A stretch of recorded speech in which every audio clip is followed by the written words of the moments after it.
귀한 말씀 준비해 주신 권영경 교수님 나오셔서 공평하신 하나님의 선택 이런 제목으로 말씀을 전하실 때 여러분 마음속에 성령의 감동이 임하시기를 바랍니다.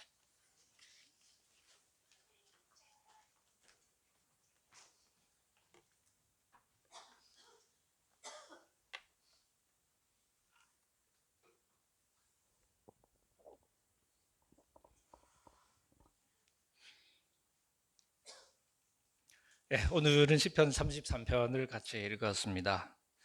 시편 제가 고등학교 때는 시편을 교회에서 이렇게 가끔씩 읽으면서 이렇게 늘 그 소리가 그 소리 같고 그래서 하나 읽으면 그냥 다 끝날 것 같은 느낌. 맨 같은 얘기만 반복되는 것 같고 그러지 않나요? 좀 그러다가 이제 어느 시점부터 하나하나가 조금씩 이렇게 눈에 들어오기 시작한 것 같습니다. 그러면서 이게 이 이스라엘 이 사람들이 하나님의 백성으로 살아가는 삶에 참 이렇게 복잡다단한 이야기들을 노래하고 있는 거구나. 그러면서 또 이렇게 비슷한 부분도 비슷하죠.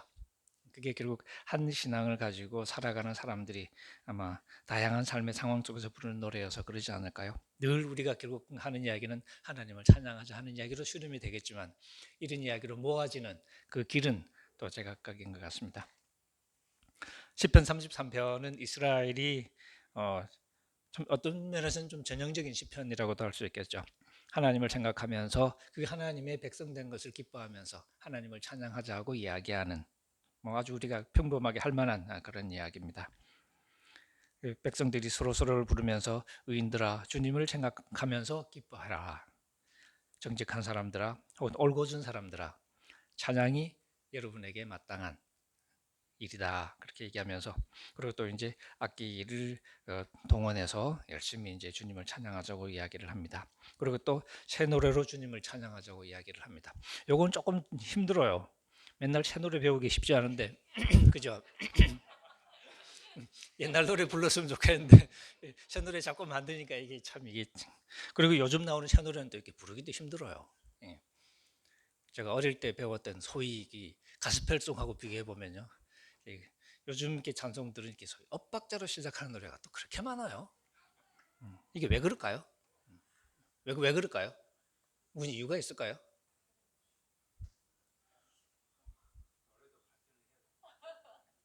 예? 그렇죠. 발전하는데 왜 꼭 이렇게 꼭 하여튼 그래서 이렇게 박수 치기가 쉽지가 않아요. 치다 보면 중간에 보면 혼자 엉뚱하게 치고 있고 막 이런 거 있잖아요. 이게 제가 이렇게 나이가 들어서 감각이 무뎌져서 그런가. 어쨌든 하여튼 이스라엘은 다양한 방법으로 하나님을 향한 기쁨을 표현하는 거죠. 기쁨을 표현하다 보면 때로 노래도 부르고 그죠. 또 이렇게 부르던 노래가 좀 이렇게 그러면 또 새로운 노래를 부르기도 하고 또 이렇게 이 대도하는 실력으로 악기를 동원하기도 하고 그죠. 그래서 이렇게 이 때로는 이렇게 악기 듣는 사람 입장에서는 이렇게 인내력 훈련이 되기도 하고 저희 학교도 그런 분이 계십니다. 예배 시간마다 열심히 이렇게 악기를 연주해 주시는데 힘들어요. 또 이렇게 이 고참이시라 누구도 말도 못하고 참 이렇게 신기하긴 해요. 그분이 벌써 이렇게 20년 가까이 하셨다는데 그러기도 쉽지 않을 것 같은데 어쨌든 꾸준히 하여튼 이렇게 묵상기도 할 때부터 틀리시니까 참 이렇게 20년 동안 하셨을 텐데 하여튼 좀 신기한 하지만 또 이제 그분의 마음은 우리가 딱 이해가 가죠. 어쨌든 뭐라도 하고 싶은 그래서 이렇게 뭐 칭찬 못 받는 건 자기도 잘 알아요. 어떤 사람은 대놓고 얘기했다 그러는데 그만하라고.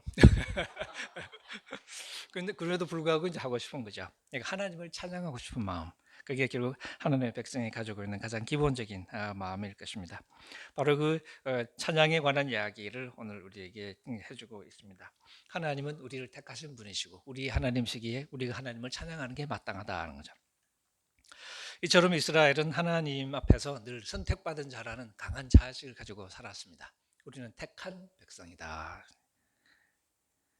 우리가 성경에서 잘 아는 것처럼 민족으로서의 이스라엘의 역사의 실질적인 출발점은 이제 이집트에서 노예 생활하다가 이렇게 이제 나오죠. 탈출해서 그 다음에 이제 하나님의 기적을 경험하고 그리고 시내산의 당도에서 시내산에서 하나님과 비로소 이제 언약을 맺게 됩니다.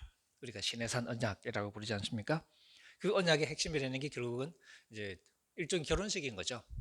이제부터 나는 너희들의 하나님이 되겠다. 좀 더 특별한 의미에서. 그리고 너희들은 나의 백성이 되어라. 결혼이라는 게 그렇지 않습니까? 결혼했다고 해서 뭐 다른 사람하고 관계를 끊는 건 아니잖아요. 박소래 집사도 결혼하고 다른 남자 다 만나고 돌아다니잖아. 그죠? 하지만 한계를 설정하죠. 두루두루 만나고 사람들과 다 교제하지만 선이 있죠. 근데 이제 부부 사이에는 사실 그 한계를 넘어가서 두 사람만의 특별한 관계를 이제 만들어냅니다. 그 특별한 차원으로 이제 들어가는 거죠. 그래서 한 남자가 한 여자의 남편이 되고 한 여자가 또 한 남자의 이게 이 아내가 되고 하는 이런 관계는 우리가 보통 배타적이다 그렇게 부르죠. 다른 사람이 끼어들 수 없는 특별한. 그렇다고 해서 이렇게 두 사람만 이렇게 뭐 이렇게 죽고 못 살고 남들은 개무시하고 이런 거 아니잖아요, 그죠? 그냥 평범하게 똑같은 삶의 관계 속에서 살아가지만 두 사람은 그 관계 속에서 특별한 관계로 들어갑니다. 그게 이제 우리가 결혼이라고 부르는 관계죠. 이처럼 하나님이 야훼 하나님께서 이스라엘의 하나님이 되실 때, 그리고 이스라엘이 그 하나님의 백성이 될 때, 한편으로는 모든 관계를 다 끊어버리고 둘만의 관계만 남겨두는 게 아니라 어쩌면 지금까지 이어져 왔다는 관계는 그대로 이어지지만 하나님과 세상의 관계, 그죠? 하지만 이 이스라엘과 하나님은 좀 특별한 의미로 특별한 관계 속으로 들어가게 됩니다. 성경은 바로 이런 특별한 백성, 선택받은 백성으로서의 이스라엘의 자식을 바닥에 깔고 있는 이야기들이죠. 그래서 하나님은 이스라엘을 향해서 특별한 소유, 보통 우리가 뭐 세굴라라고 히브리 말로 얘기하기도 하고 그렇습니다만은 그렇게 부르죠. 이 고등학교 때 생각해 보면 그 고등학교 이렇게 남자애들이 좀 이렇게 뻐길 때 있죠. 이렇게 특히 뻐기는 것 중에 보면 이제 이 떡줄 사람은 생각하지도 않는데 지가 그냥 김치국물 마시면서 이렇게 폼 잡는 이렇게 이 다른 이렇게 옆에 이렇게 학교에 이렇게 이쁜 여학생 얘기하면서 그죠? 괜히 지 혼자 여학생은 자기 걔뭐 알지도 못해요. 근데 지 혼자 내 거야 손대지 마 이러고 나오고 그리고 웃으면서 너 해라 이러고 이러지 않습니까? 그치 이제 그때는 뭐 장난치자고 웃자고 하는 얘기지만 보통 이제 우리가 내 거야라고 말할 때 그럴 때 이제 배타적인 소유권을 주장하는 거죠. 그렇다고 해서 사실 모든 관계를 끊고 저기 뭐 이상한 나라로 이렇게 끌고 가지는 않습니다. 하지만 그럼에도 불구하고 우리는 특별한 관계 속에서 살아가는. 그래서 이 선택은 특권이죠. 그래서 이 특권 의식이 사실 이 바닥에 배어 있습니다. 특권을 누리는 백성으로서, 누리는 사람으로서의 강한 자의식이 사실은 우리가 말하는 선택 사상이라고 할 수 있겠습니다. 특권 의식의 핵심이라는 건 아무래도 남들이 누리지 못하는 특권을 누리는 거죠. 그래서 모든 민족을 하나님이 똑같이 선택하고 사랑하셨으면 다를 텐데 그게 아니라 우리를 특별히 선택하시고 사랑하셨다는 사실 때문에 이 선택이 우리에게 특별한 이야기가 되는 거죠. 찌질게 아주 가난한 산골을 한번 생각해. 옛날에 그 산골에 이제 자식이 많은데 막내 아들로 태어났습니다. 그렇게 이제 태어난 자식이 이제 찢어지게 가난한 농부로 이렇게 평생 살아온 아버지의 자식이 됐다는 사실을 흐뭇하고 뿌듯하게 생각하기가 쉽지는 않겠죠. 오히려 늘 이렇게 그런 열악한 환경에 대해서 특히 이제 다른 사람을 볼 때마다 열악한 환경에 대해서 참 이렇게 힘든 생각을 이렇게 하게 되었을 가능성이 많습니다. 그 아버지는 동네 사람 말고는 아는 사람이 없는, 그러니까 동네만 벗어나도 존재감이라고는 없는 그런 존재죠. 그런 아버지의 아들이 됐다는 게 엄청 뭐 대단한 일로 생각이 되지는 않을 거예요. 물론 이제 나이가 들면서는 좀 얘기가 달라지겠지만 적어도 그것이 특권의식을 주지는 않을 겁니다. 어쩌면 자기 아버지처럼 자기 역시 하찮은 인생을 살아가는 사람이라고 생각을 할 것이고 그 아버지의 자식으로 살아가니까 그리고 그렇게 자기 인생을 그냥 끝낼 거라는 생각을 하게 될 가능성이 많을 겁니다. 그러니까 특권의식이 전혀 있을 수 없는 그런 상황이었죠. 반면에 우리가 흔히 뭐 드라마 같은 데서 보는 소위 재벌 2세들, 그죠? 재벌들은 조금 덜 그런 편인데 재벌 2세들은 또 되게 좀 그렇죠. 대한민국 사람이라면 다 아는 유명한 그런 기업체 이제 회장의 아들. 그리고 유명한 회사 같으면 그죠? 남들이 와 하는 그런 회사 있잖아요, 그죠? 그런 기업체의 뭐 회장의 아들이다 그러면 사실 어릴 때부터 이제 보면 사람들이 자기 아버지만 만나면 그냥 굽신거리고 어쩔 줄 몰라 하고 쩔쩔매고 말 한마디면 끝장나고 그리고 그 아버지와 붙어 있으니까 자기도 그 반사이익을 누리는 거죠. 그러니까 어릴 때부터 회장님 못지않은 대접을 받으면서 이렇게 살아갑니다. 사람들이 그렇게 하는 이유가 뭐냐면 아버지의 아들이니까 자기한테 잘못하면 바로 끝장날 거라고 생각하니까 그러겠죠. 이 아버지를 두고서 남들이 맺는 관계하고 내가 맺는 관계하고는 비교가 안 되는 거죠. 우리 아버지야 라고 말하고 싶은 이처럼 선택을 받았다는 특권의식은 그냥 단순히 그 둘과 둘 사이 아버지와 아들 관계 자체로 맺어지는 게 아니라 결국은 공적인 맥락 속에서 사실은 이렇게 의미를 이렇게 갖게 되는 것 같습니다. 모두에게 중요한 바로 그분이 있잖아요. 그분이 바로 우리 아버지니까 그게 뿌듯하고 흐뭇한 거지 시골에 있는 이 가난한 농부가 우리 아버지다 하는 사실 때문에 이 뿌듯하고 흐뭇한 마음을 갖게 되지는 않습니다. 이처럼 모두에게 중요한 그렇게 엄청난 존재가 나에게 다가왔다는 사실 그리고 그분이 나에게 특별한 존재라는 사실 그게 이제 우리로 하여금 좀 이렇게 뿌듯함을 느끼게 만드는 그런 특권의식을 느끼게 만드는 그 선택의 본질이라고 생각이 듭니다. 우리는 매우 특별하다라고 느끼는데 그 특별함의 핵심이라는 게 모든 사람의 하나님께서 우리에게 특별한 하나님으로 다가오셨다는 그 의식. 근데 이게 이 선택이라는 게 그런 의미에서는 또 이렇게 우리 인간 경험 속에서는 되게 부정적인 느낌으로 다가올 때도 많습니다. 그죠? 특권이라는 말 자체가 우리에게 긍정적인 느낌보다는 부정적인 느낌이 더 많지 않나요? 특혜 그러면 특별히 혜택을 베풀어 주니까 굉장히 좋은 거잖아요. 근데 듣는 우리는 기분이 나빠. 왜냐면 내가 받는 게 아니거든. 그죠? 딴 놈이 먹을 거니까. 그럼 이제 기분이 별로 안 좋은 거죠. 받는 사람에게는 특별히 좋겠지만 다른 모든 사람에게는 그만큼 짜증나는 화가 나는 얘기입니다. 왜냐하면 이게 우리 모두가 가지고 있는 공평함이라는 이 감수성을 이게 자극하는 거기 때문이죠. 우리는 근본적으로 이렇게 공평해야 된다는 생각을 가지고 있죠. 근데 특권이라는 그 말이 특혜라는 그 말이 우리 그 공평한 의식에 상처를 냅니다. 우리가 다 아는 것처럼 대한민국의 재벌들은 그 회사를 자식에게 물려주죠. 물려주는데 자식이 또 이렇게 뭐 어쩌다 보니까 또 회사에서 가장 유능한 사람이더라. 그러면 또 우리가 조금 불만이 적을 텐데 누가 봐도 아닌 경우 있잖아요. 그죠? 누가 봐도 아닌데 무리해서 자식에게 물려줍니다. 그죠? 그 무리하는 과정에 엄청 열받는 일이 많이 생기죠. 이정희한테 물려주려고 그죠? 여러 가지 일들을 많이 했는데 제대로 물려주려고 아직 돌아가지도 못하고 계셔요. 법적으로는 아직 참 희한한 나라죠. 죽지도 않아. 그러니까 그게 무리수죠. 사실. 옛날식으로 생각하면 사실은 이게 가장 근본적인 인륜에 어긋나는 행동이잖아요. 자가 아버지를 가지고 그렇게 장난을 치는 거니까. 그렇지 않나요? 절대 해서는 안 되는 일이라고 생각하는 일을 지금 하고 있는데 그냥 당연히 그러려니 하고 있어요. 그리고 또 여러 가지 또 그것 때문에 소위 그 물려주려고 하는 시도 때문에 여러 가지 우리 사회를 이렇게 힘들게 만드는 그죠? 우리 사회를 물먹이는 그런 일들을 이렇게 뭐 했니 안 했니 그러면서 이렇게 옥신각신하는 걸 우리가 잘 알고 있습니다.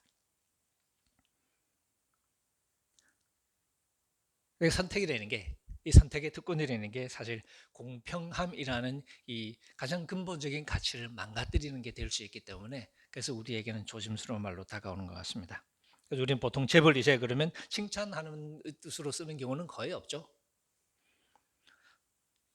재벌 2세를 사전으로 만들면 어떻게 될까요? 뭐 인간 같지도 않은 개새끼들 뭐 이렇게 풀까요? 저 뭐 재벌은 잘 모릅니다만은 제가 이렇게 뭐 우리 여자분들이 싫어하시는 군대 얘기를 해보면 별 3짜리 당번 노릇을 하던 시절 제가 군대 생활 한 절반 정도를 이렇게 당번을 했는데요. 별 세 자리니까 이게 꽤 높은 자리 돼요. 그게 이제 대학생 아들이 있고 대학생 딸이 있습니다. 그러니까 얘들은 어릴 때부터 지 아버지가 늘 장이야. 그죠?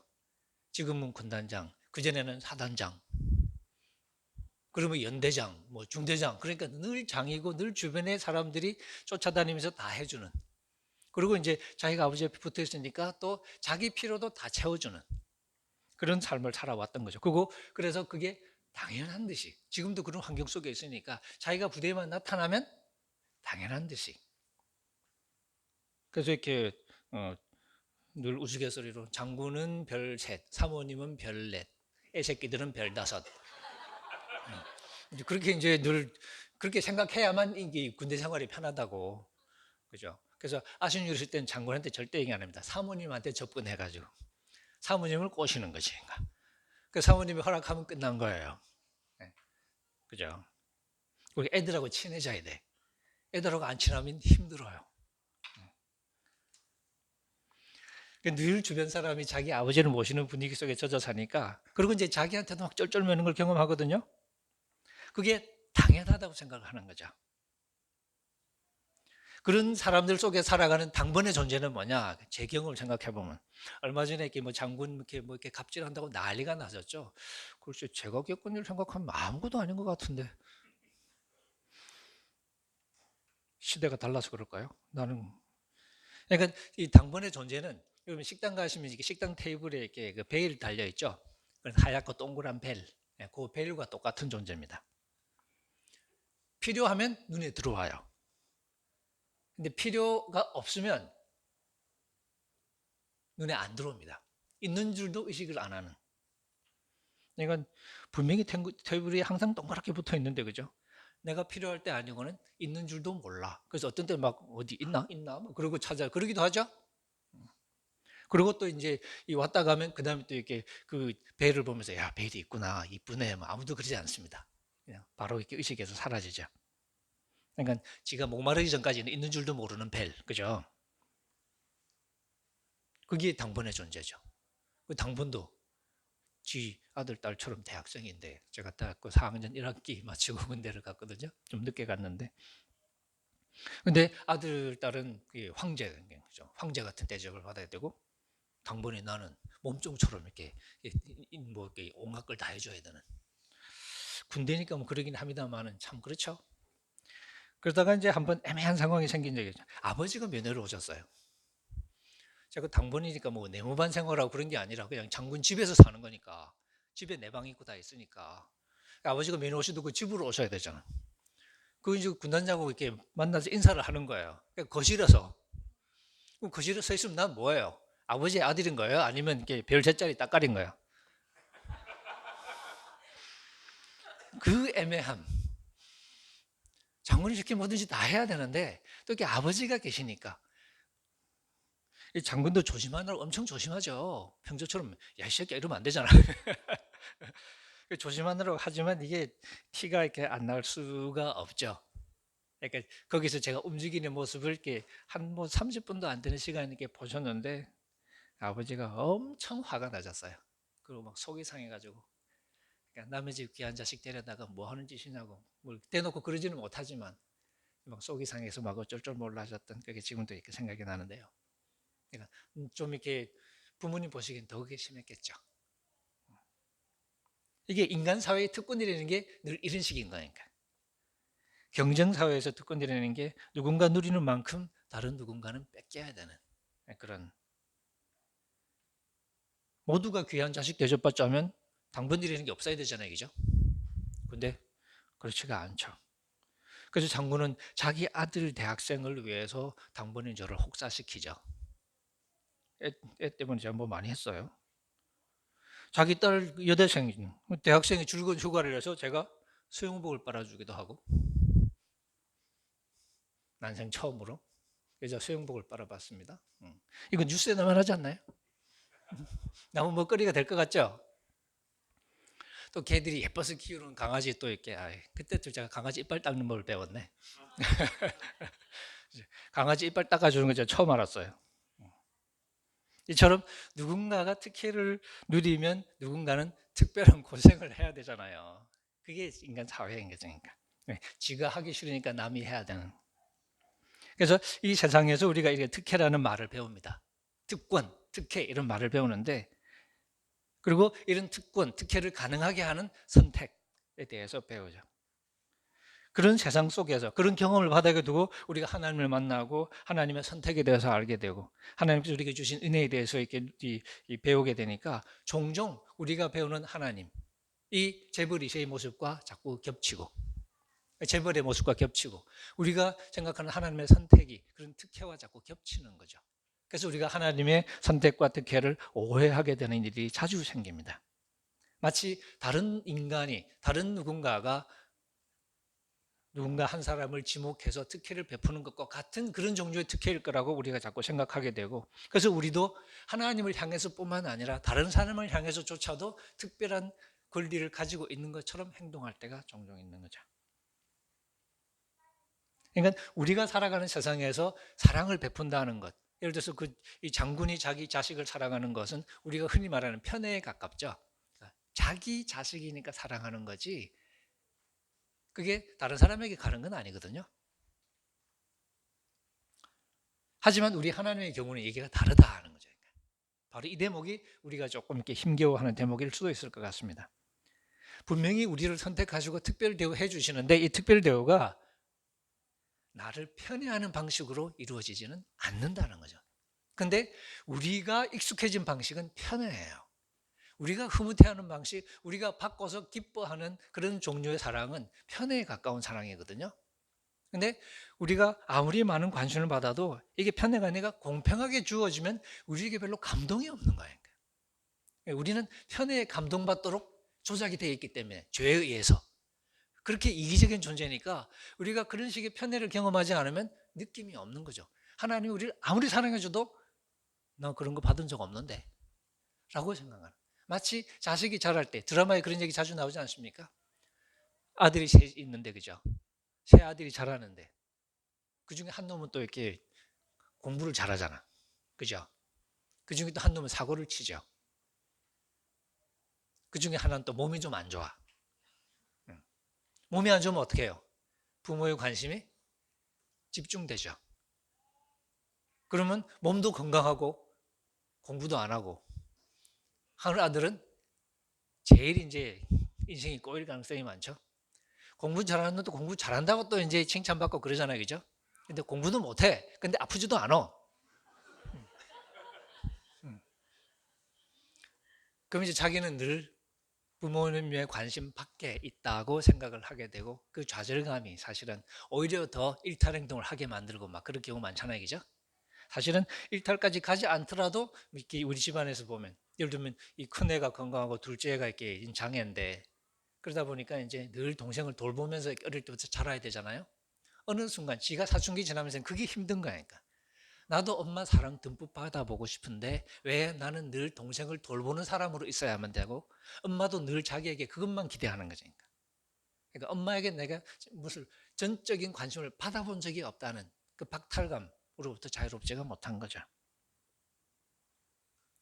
사실 우리는 그런 삶을 살아갑니다. 그런 사회 속에서 그런 삶을 살아가는 우리가 하나님을 만나니까 우리가 만나는 하나님 역시 우리의 경험으로 자꾸 이제 주물르게 되죠. 그러다 보니까 우리가 생각하는 하나님의 선택 역시 이런 인간 사회에서 누리는 특혜의 하나로 우리가 생각을 하게 되는.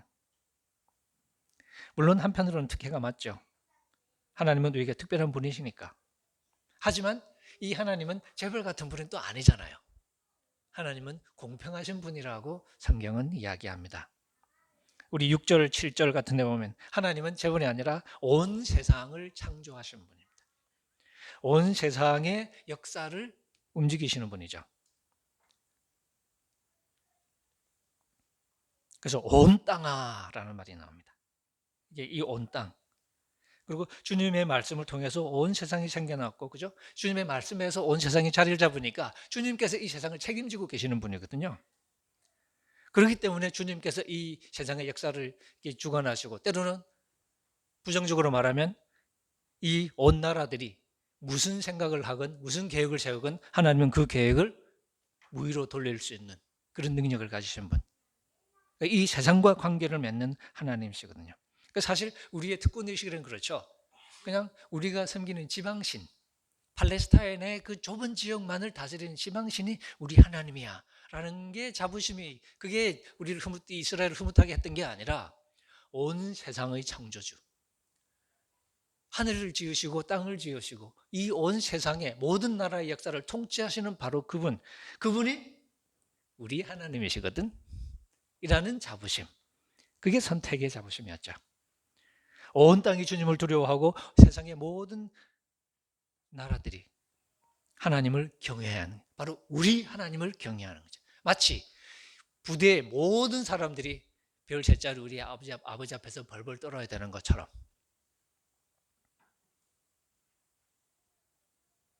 바로 그 하나님이 우리 하나님이시라는 생각을 하게 됩니다. 온 우주의 하나님이 나의 하나님이 되셨다는 이 자부심, 선택의 기쁨. 그래서 12절의 말씀처럼 여호와를 자기 하나님으로 삼은 나라. 그래서 하나님의 몫으로 선택된 백성들은 복이 있다. 여호와를, 온 세상을 창조하신 이 여호와를 자기 하나님으로 삼은 그 나라라는 이 의식이죠.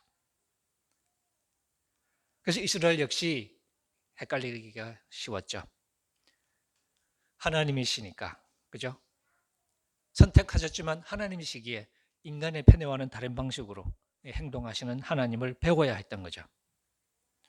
온 세상을 자기 손으로 만드신 분, 온 세계의 역사를 다스리시는 분, 하늘에서 굽어보시는 분, 모든 인생을 살피시는 분, 14절의 표현처럼.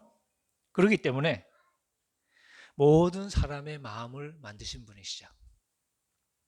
그리고 그래서 모든 사람의 일들을 살펴보시는 분이십니다. 그래서 15절이 바로 그 얘기를 들려줍니다. 모든 사람의 마음을 만드신 분에게, 그 하나님이 모든 사람의 마음에 무관심할 수는 없겠죠. 하나님이 우리를 특별한 소유로 택했다고 해서 나머지 세상에 대해서 불공평한 방식으로 행동하실 수는 없다는 거죠. 이게 하나님의 공평함입니다. 우리를 택하신 하나님은 그 좀 천박한 재벌 같은 그런 존재가 아니라는 거죠. 그 가장 결정적인 차이 중에 하나가 하나님은 언제나 공평 무사한 분이라는 거죠. 제가 저기 학교에서 이제 수업을 이렇게 하면 수업을 듣는 애들 중에 이제 우리 학과 애들도 있고 탁과 애들도 있잖아요, 그죠? 근데 짜증나는 게 탁과 애들이 자꾸 성적이 좋은 거야. A 플러스를 우리 과 애들한테 다 몰아주고 싶은데 성적이 안 나와요. 어떻게 짜증나네? 그래도 이 다른 과 애들한테 다 A 뿔 주기 싫으니까 어떻게 성적을 조작을 하자. 뭐 이럴 수는 없잖아요, 그죠? 내 마음 같아서는 우리 과 애들이 다 A 뿔 가져갔으면 좋겠는데 이놈 새끼 좀 열심히 하지 하는 생각이 채점할 때마다 드는 거죠. 그러니까. 하지만 제가 성적을 건드릴 수는 없습니다, 그죠? 공평해야 되니까. 내가 우리 과 애들 뭐 특별히 뭐 이렇게 더 이렇게 이뻐하긴 하지만 그렇다고 해서 다른 과 애들에게 불공평하게 할 수는 없잖아요. 그 친구들이 열심히 노력한 걸 내가 깎아내릴 수도 없고, 그죠? 그래서 그냥 성적을 그대로 줍니다. 안타까운 마음으로. 그리고 이제 괜히 길 가다가 우리 애 만나면 이제 괜히 혼내는 거지. 괜히 짜증내고.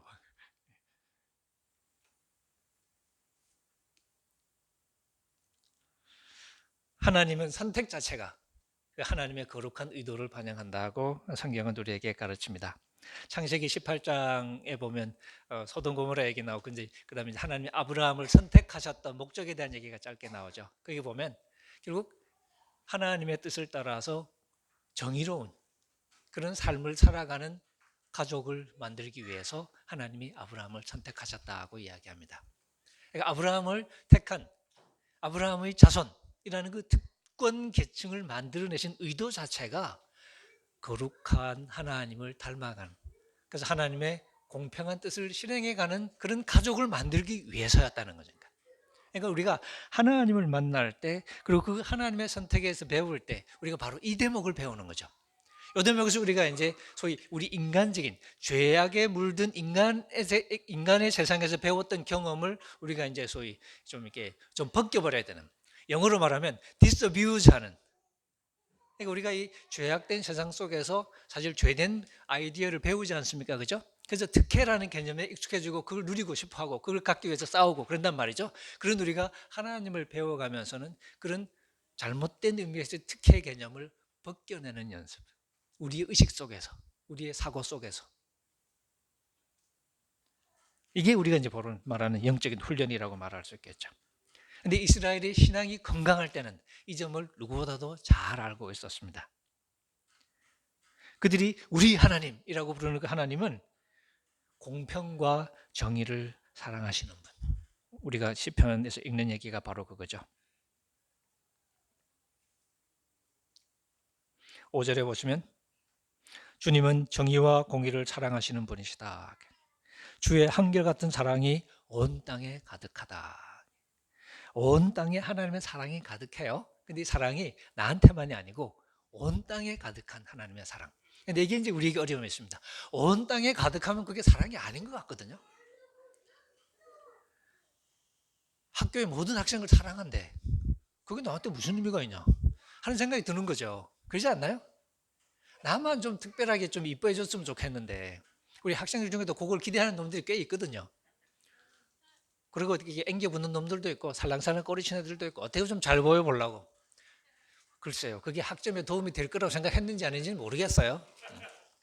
그래서 가끔 이제 우리 스승의 날 행사를 저희 학과는 이렇게 좀 이렇게 하는데 유일하게 저희 학과만 스승의 날 행사를 합니다. 그러면 이제 학생들이 편지를 써주잖아요. 뭐 이렇게 편지 쓰는데 가끔씩 등장하는 내용 보면 교수님이 평소에 너무너무 이렇게 친절하고 또 너무너무 세심하게 관심을 많이 가져주시고 제가 수업에 이렇게 늦기도 하고 뭐 과제도 잘 못하고 근데 그럴 때마다 좀 이렇게 혼내기도 하지만 또 이렇게 친절한 말로 늘 해주셔서 이렇게 자기가 정말 형편없이 했는데도 불구하고 학기 끝날 때는 약간의 희망을 가졌었다고. 교수님이 그 인자한 얼굴 때문에.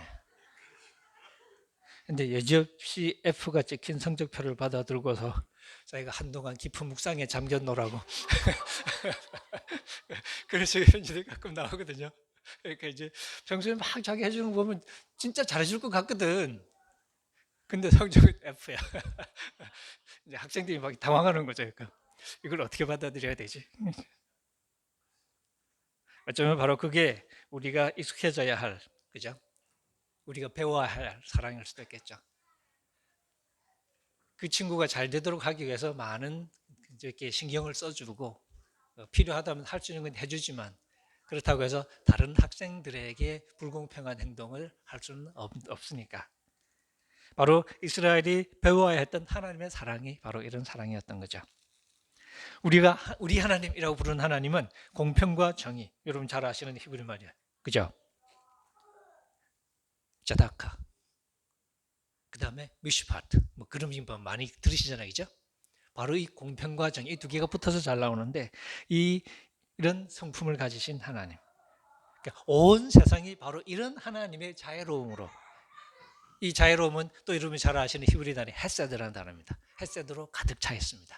근데 이 성경에 보면 이 헤세드라는 이 사랑, 자애로움 혹은 우리 성경에 인자라고 번역되어 있기도 하고요. 조금 다양한 번역들이 나오는데 이 단어를 추적해 보면 어떤 경우에는 이게 사랑이라는 낱말보다는 우리말로 공평함이라는 말이 더 어울리는 문맥에 사용될 때가 많습니다. 이게 참 희한하죠. 이게 하나님의 사랑인 거예요. 들쭉날쭉하는 사랑이 아니고 우리 한국 재벌들이 보여주는 것처럼 그런 원칙도 없고 품위도 없는 그런 천박한 편애가 아니라 선택한 백성을 사랑하시면서도 늘 근본적인 공평함이라는 그 품위를 잃지 않으시는, 자기 백성을 지극히 사랑하시면서도 그것이 다른 사람에게 피해를 끼치도록은 하지 않으시는 바로 그런 하나님. 이스라엘의 신앙이 건강할 때 바로 그 하나님을 바라보면서 노래를 부릅니다. 그리고 그 노래가 오늘 우리가 부르는 읽은 시편이죠. 그래서 이런 하나님을 향한 찬송, 이런 하나님을 향한 외침은 하나님을 아는 사람들, 그분의 정의로움을 깨닫는 사람들, 그리고 그 공평하신 하나님의 백성이라는 사실을 기뻐하는 사람들, 그런 사람들이 부르는 노래가 되는 거죠. 그래서 이 노래는 아무나 부를 수 있는 노래는 아니었던 것 같습니다. 오늘 우리 1절에 보는 것처럼 의인들아, 바로 이 노래를 함께 부르자고 초대를 받는 사람들은 결국 의인들입니다. 주님을 생각하면서 기뻐해라. 정직한 사람들아, 찬양은 여러분들에게 마땅히 해야 될 일이다.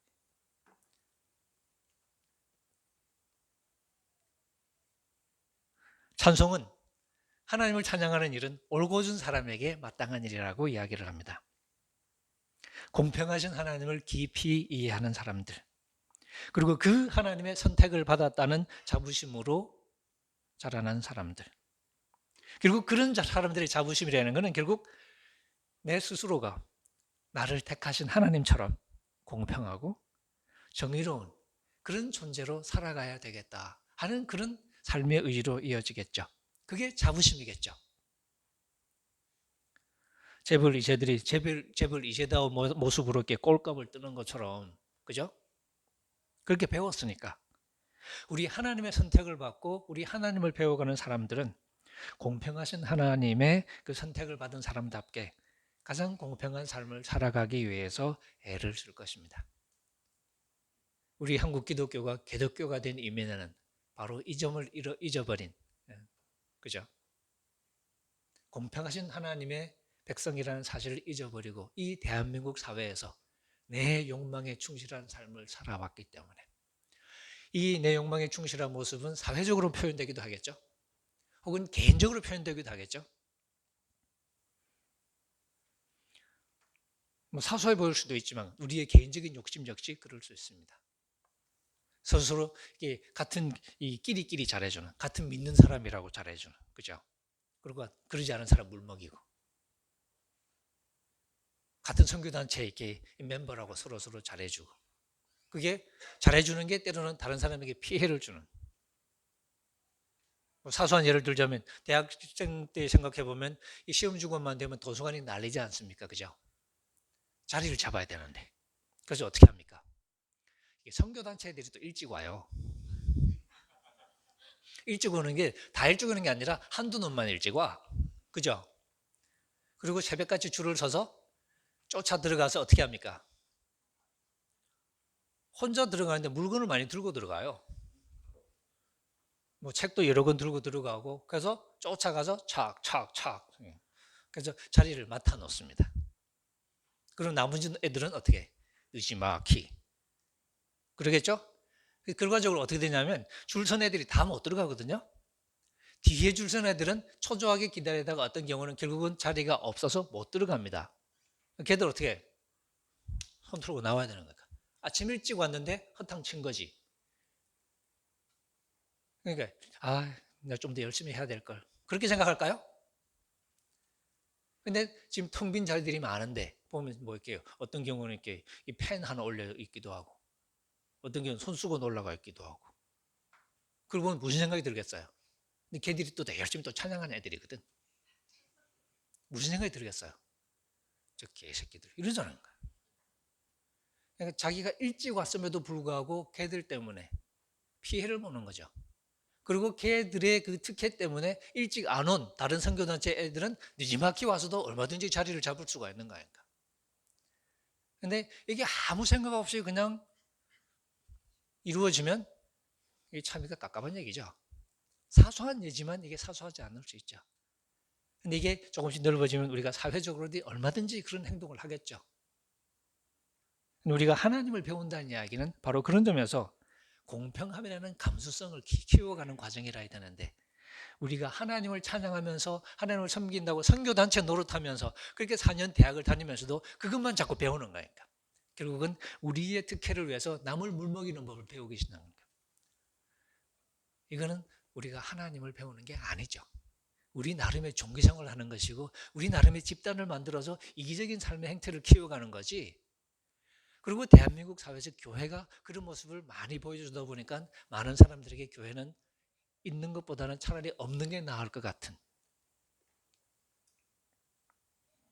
하지만 하나님을 배우는 사람들은, 적어도 우리가 신앙이 건강해지는 과정에서 하나님을 배우는 사람들은 바로 이 공평하신 하나님을 묵상하게 됩니다. 그래서 우리는 의로운 사람들과 더불어서 하나님을 찬양하는 법을 배우게 되고 올곧은 사람과 더불어서 하나님의 이름을 부르면서 그분의 거룩한 이름에 기쁨을 표현합니다. 신약 성경 역시 하나님의 선택 속에, 예정 속에 담겨 있는 하나님의 거룩한 뜻에 대해서 자주 이야기합니다. 우리를 택했습니다. 우리는 택했다는 사실에만 집착하고 싶어요. 나는 택함 받은 백성이야. 그리고 나는 구원받을 거야 라는 말로 눈치고 싶지만 신약 성경은 사실 그런 식의 이야기를 잘 안 하죠. 사도 바울도 선택을 얘기하고 예정을 얘기하는데 그 대목에선 많은 경우에 하나님이 우리를 선택하신 의도를 얘기하죠. 로마서 얘기처럼 8장의 얘기처럼 하나님이 우리를 예정하시고 택하시고 그죠? 불러주셨는데 그 부르심의 핵심 속에서는 우리가 그 아들의 형상을 본받도록 하기 위하여라는 말이 붙습니다. 우리가 그리스도의 모습을 닮아가도록 하기 위해서 우리를 예정하셨고 우리를 선택하셨고 우리를 불러주셨고 그러니까 그 모든 과정이 우리가 언젠가는 그리스도의 모습을 담기를 기대하시는 그 아버지의 모습 혹은 에베소서 1장 앞부분의 얘기처럼 우리를 선택하시고 우리를 예정하신 그 이야기 속에는 우리가 하나님의 사랑받는 자녀답게 그래서 그 앞에 거룩하고 흠이 없는 존재가 되게 하시려는 그 하나님의 뜻이 있다고 우리에게 이야기를 해줍니다. 우리가 하나님의 선택을 말하는 순간 어떤 하나님께서 우리를 선택하셨을까? 그 하나님이 어떤 의도로 우리를 선택하셨을까요? 우리가 이 세상에 죄에 물들어 살아가는 사람이 아니라 하나님의 성품을 닮아서 거룩하고 흠이 없는 존재로 살아가는 그런 새로운 존재들의 공동체를 만들게 하기 위해서 우리를 선택하시고 그런 우리에게 한없는 사랑을 베풀어 주시고 우리가 신약에서 배우는 것처럼 그런 우리를 위해서 독생자 그리스도 적생자 아들까지도 아끼지 않고 내어주는 그런 사랑. 근데 그 사랑은 아들까지 내주는 사랑이니까 뭐 공평함이라고는 찾아볼 수도 없는 그런 편애가 아니라 아들까지 내어줄 정도로 자기 희생을 감행하시지만 그럼에도 불구하고 공평하신 하나님. 바로 이 하나님을 우리가 배워가는 것. 오늘 특히 이 땅을 살아갈 때 우리의 숙제라고 말할 수 있겠습니다. 물론 이 새마음교회는 비교적 그죠? 그런 면에서 우리 사회가 좀 더 공정한 사회가 되기를 그리고 우리 그리스도인들이 그 사회 속에서 제 역할을 감당할 수 있게 되기를 많이 노력하고 또 기도하고 그러고 있습니다. 그래서 그런 우리들이 오늘 이런 시편을 읽으면서 의인들아 우리가 함께 하나님을 생각하면서 하나님을 향해서 기쁨을 표현하고 하나님을 노래하자. 함께 서로를 다독이면서 그죠? 때때로 우리의 고백이 하나님을 잊은 자아도취의 넋두리가 될 때가 있습니다. 그래서 우리 찬양이 분명히 찬양은 부르는데 우리 찬양이 때로는 하나님의 그 정의로운 성품에 도달하지 못할 때가 있습니다. 우리의 노래가 하나님의 그 공평하심과 화음이 맞지 않을 때가 있겠죠. 정작 노래하는 우리가 하나님을 찬양하기에 적합한 의인들이 아닐 때 하나님께 새 노래를 만들어내고 악기를 연주하고 그렇게 할 만한 의로운 자들이 아닐 때 하나님은 우리를 향해서 우리가 입에 올리는 선택이라는 단어를 다시 생각하게 만드십니다. 때로는 무서울 정도로 그리고 그 선택이 가져오는 특권 자체를 새로 생각하게 만드시죠. 구약뿐 아니라 신약에서도 우리는 이런 메시지를 자주 만납니다. 예수님의 선구자 노릇했던 세례 요한은 자기 세례 받으러 온 사람들을 향해서 아브라함의 자손이라는 특권의식을 내려놓으라고 이야기합니다. 아브라함의 자손은 필요하면 돌멩이 가지고도 얼마든지 만들 수 있는 것이라고. 중요한 건 뭐냐? 회개에 합당한 열매를 맺어라 하는 거죠. 그게 다가오는 하나님 나라를 기다리는 사람의 하나님의 백성의 올바른 태도라고 얘기하고 예수님 역시 바로 그 요한의 메시지를 받아서 사역을 시작하셨습니다. 로마서 2장에서 사도 바울은 유대인이라는 대화 상대자와 대화하면서 그들이 할례로 상징되는 유대인이라는 특권의식을 내려놓도록 요구합니다. 중요한 건 무엇이냐? 네가 하나님의 율법을 지키면 너의 할례가 유익하겠지만 네가 하나님의 율법을 지키지 않는 한 너의 할례는 무할례와 똑같다 하는 거죠. 선택이라는 그 사실 자체가 의미 있는 게 아닐 수도 있다는 거죠. 우리가 하나님의 백성답지 못할 때는 그 선택이 의미가 없는 거죠. 그리스도에게서 오는 특별한 은혜에 도취할 수 있겠죠. 고린도 교인처럼 그리스도의 몸을 먹고 그리스도의 피를 마시는 성찬을 늘 거행하면서 특별한 백성이 되었다는 자부심에 사로잡힙니다. 그러면서도 실제 우리의 삶은 그 선택에 어울리지 않은 것일 수도 있죠. 그럴 때 사도 바울은 고린도 교인들을 향해서 구약의 광야 이스라엘의 예를 듭니다. 광야 이스라엘 역시 희한한 방법으로 그리스도의 은총을 누렸다는 거죠. 그리스도 오시기 이전이지만 이 사람들도 세례를 받았대요. 모세 안으로.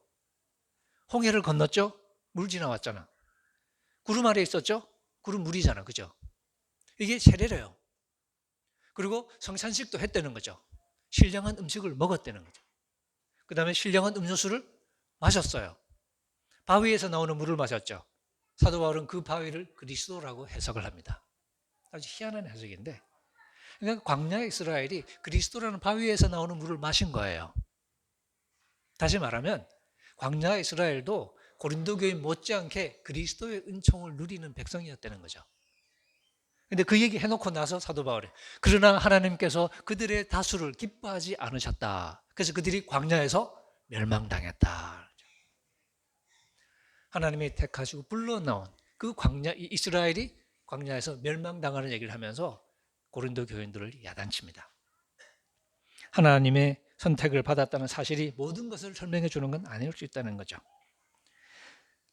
그래서 갈라디아서를 마무리하면서도 사도 바울은 교인들에게 착각하지 말라고, 하나님은 우리가 우습게 여길 수 있는 분이 아니라고, 사람이 무엇으로 심든지 그대로 거둘 것이라고. 이게 우리 하나님이 통치하는 세상의 원리입니다. 심은 대로 거두는. 우리는 대충 심고 좋은 거 거두고 싶어요. 그게 하나님의 은혜를 갖다 붙입니다. 근데 하나님은 그렇게 작동하는 분이 아니라는 거죠. 하나님은 공평하시기 때문에. 베드로전서의 말씀처럼 사람을 껍데기로 보지 않고, 그죠? 사람에게, 각 사람에게 행한 대로 갚아주시는 바로 그 하나님을 우리가 아버지라고 부릅니다. 그래서 아버지하고 할아버지 얘기를 자주 하잖아요. 할아버지는 마냥 좋기만 하는데 아버지는 아니잖아요. 할아버지는 자식을 양육할 책임은 없잖아요. 예뻐해주기만 하면 되니까. 근데 아버지는 책임이 있잖아요. 훌륭한 자식으로 만들어야 된다는 1차적인 의무를 지고 있기 때문에 모든 것을 오냐오냐 해줄 수가 없습니다. 그래서 때로는 우리를 혼내기도 하고. 저도 거짓말 하다가 박살났던 기억이 나는데, 어릴 때. 하나님은 우리의 아버지. 그 하나님이 아버지답게 우리에게 지극정성을 베풀어 주신 그 사랑의 핵심에는 우리가 하나님의 자녀다운 사람이 되어달라는, 그리고 그런 사람으로 자라가라는 하나님의 거룩한 뜻이 있고, 우리가 오늘도 그 하나님의 선택과 그 하나님이 택한 백성에게 베풀어 주시는 사랑을 생각하면서 우리가 하나님을 노래합니다. 우리 모두가 다 함께 모여서 의인들아, 올곧은 사람들아, 우리 하나님을 찬양하자. 이런 찬양의 공동체로 우리 새마음교회가 더욱더 든든하게 세워져 가기를 주의 이름으로 축원합니다. 기도하시죠.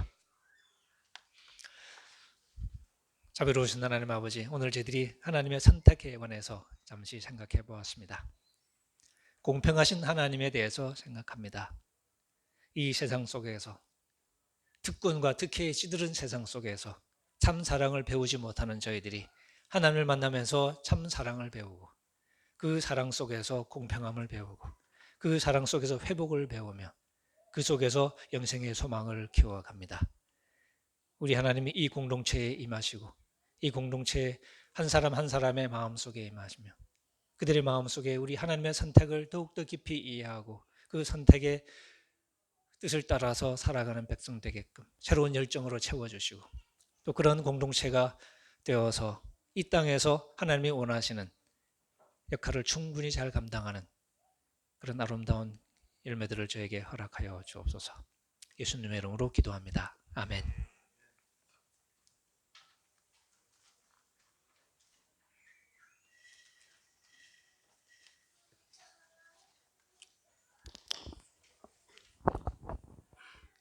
다 같이 공동체를 위한 기도 함께 낭독하겠습니다. 1. 여러 공공부문에서 근로조건 개선